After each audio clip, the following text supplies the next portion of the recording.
here from It's a True Story, and today I have some very special guest stars for an awesome edition of my record collection must-haves. The ones in the past have been amazing, but what is going to make this so amazing is that I have actual rock stars here. So I just want to introduce you guys real quick first to my friend Steve Sturm. He has been playing guitar since 1902. Okay, just exaggeration. He's been playing and rocking the Sunset Strip forever.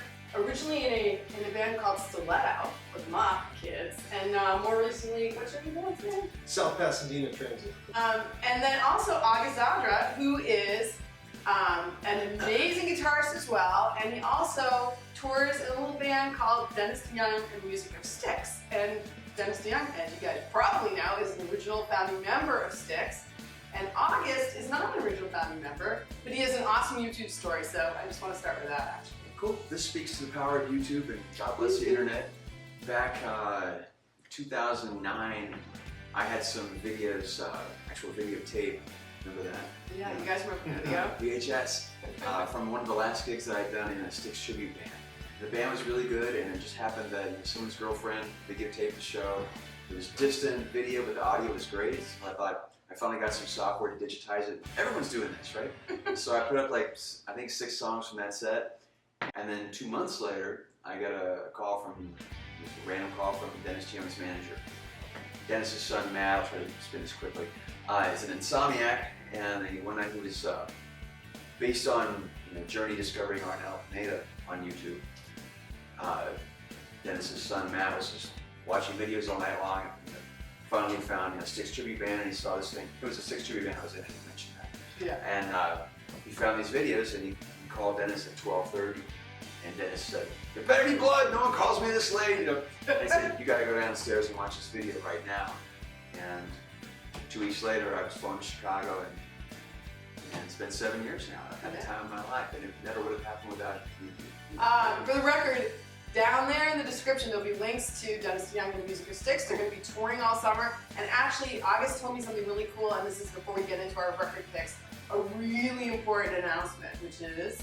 So number 7's always been important to Dennis, but on 7/7/77, that's when The Grand Illusion, which was Styx's 7th album, was released. And so this summer, coming up July 7th, is the 40th anniversary of that record, and we're going to play the entire album in track sequence. Wow, So very good. That's going to be amazing, you guys. And I will say, in my classic record pick, I personally have Paradise Theater. This is one of my all-time favorites, and so I get to know the dude who sings many of the big songs on this album, actually. I'm calling the order. It's no real order, but I will say that Steve and I, in particular, agree on Led Zeppelin. Yes, as a really seminal influence. I'm going to go into the outdoor, but Led Zeppelin 3. I'm missing some of Steve's favorites. What are your favorites? Houses of the Holy is my favorite album. Physical Graffiti is their double album that I absolutely love as well. Of course, Led Zeppelin IV. That's the one I had. I mean, Classic. that's the one everyone, That's the one that the radio station beat up. So how about you, August? And we're in no particular order, we're just riffing about some of our favorite albums. This album, very important to me. The That's awesome. song that I first learned on guitar was More Than a Feeling, which is played on a very cheap Yamaha guitar by Tom Scholz, who's a genius. That was the driving force behind this band. Not only is this one of the definitive rock albums of all time, it's one of the best-selling, fastest-selling, best-selling debuts ever. Steve Sturm, what would you say? Where were you leading off? My pick for the day is Band. Yeah. There you go. And basically, I really don't have any one favorite album. However, there were several that were pivotal in my wanting to play guitar and my beginning to play guitar. This album was a game changer because all the guitarists to date, with the exception of a few, Jeff Beck being one of them, were playing very basic hard rock riffs. Thanks for hiding 2 minutes when you said that. Jimi Hendrix, I didn't mean to. I thought we were going to say nice things about amazing guitarists, but okay. Yeah, don't misunderstand me. I'm not saying that there weren't great guitar players prior to this, because there were dozens. But when Eddie Van Halen came out, he had a signature sound that nobody else had. And it just sounded like he was on steroids. Yeah. Molten lava. It That was. was so It would rip your face off. I think we have a That's a theme good here, you point. guys, because you know what? We had a really interesting conversation when we were just prepping for this, because I was like, okay, Beatles, Stones, like, who would you pick, blah, blah. And we said, all three of us said, It's Beatles versus Stones. We took versus. okay, so we're going to move on to a few other things. I'm going to go with Janis Joplin, you guys. I'm just going to throw it out there because she was the freaking real deal. And Pearl is one of my all-time favorite albums. Like, it's just all that. Steve and I both agree on David Bowie.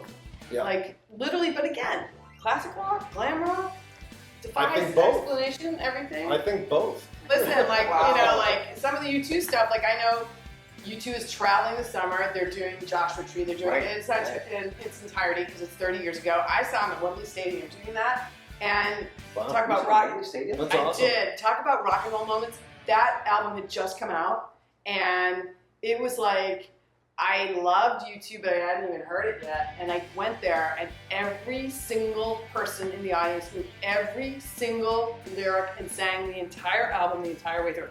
All right, you guys, we're going to also pull out, speaking of classic, Black Wow. and Classic. I mean, Absolute classic. I- Every song.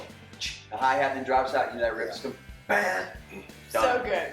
All right. Yeah. And this was the album after Bon Scott passed, Yes. and people were, it was suspect whether they could come back without him, new guy.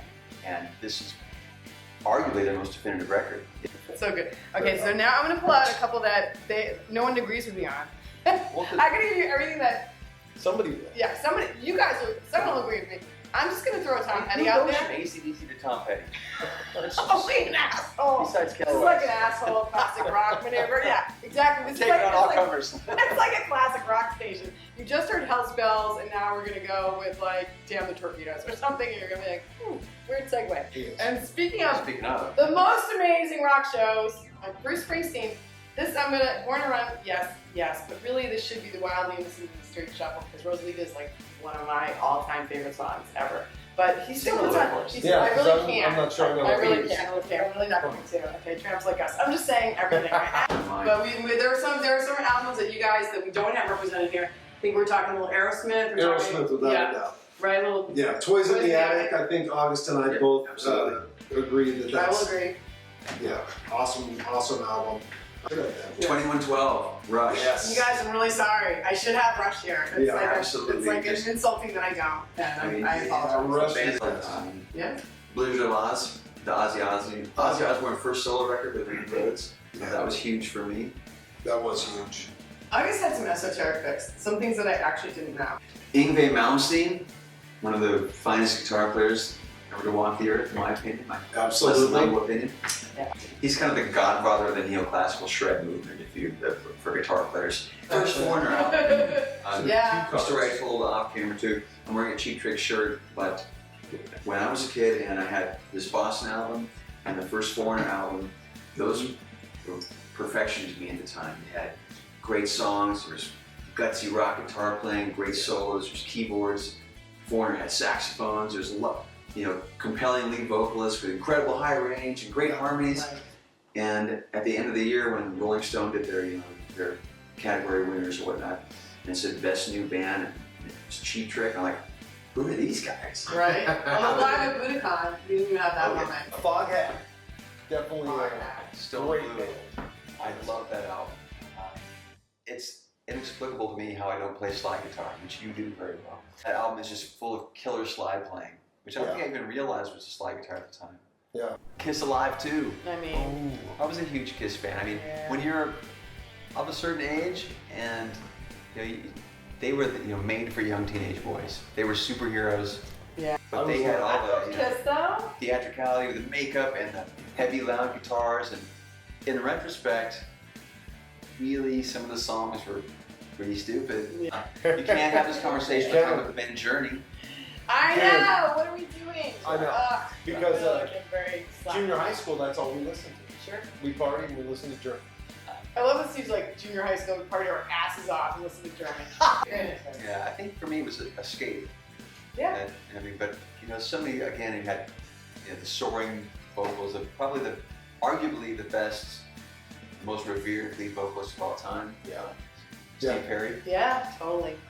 Well, anyways, you guys, on that note, it was an exhaustive, exciting, totally classic, completely in-depth, super rock and roll discussion. I want to thank my guest, Steve Sturm. Sturm! And Alexandra for being amazing and actual rockers, like hardcore, amazing rockers. In the description, there's more information where you can find August the Summer. And I want to thank these guys. I want to thank you for watching. If you like what we're doing here, like it. My record collection picks always get a lot of comments, so please share your picks because you know what? I didn't do anything here, so you don't have to. You have to listen to music. You have to listen to classic rock. You have to love it. You got to rock on with your socks on. That's not the exact expression, but I feel like for my PG-rated ratings, even though we are drinking beers, I got to keep it that way, you guys. Thanks so much. Check in every first and third Thursday of the month. It's a true story and rock and roll. Yeah. Yeah, rock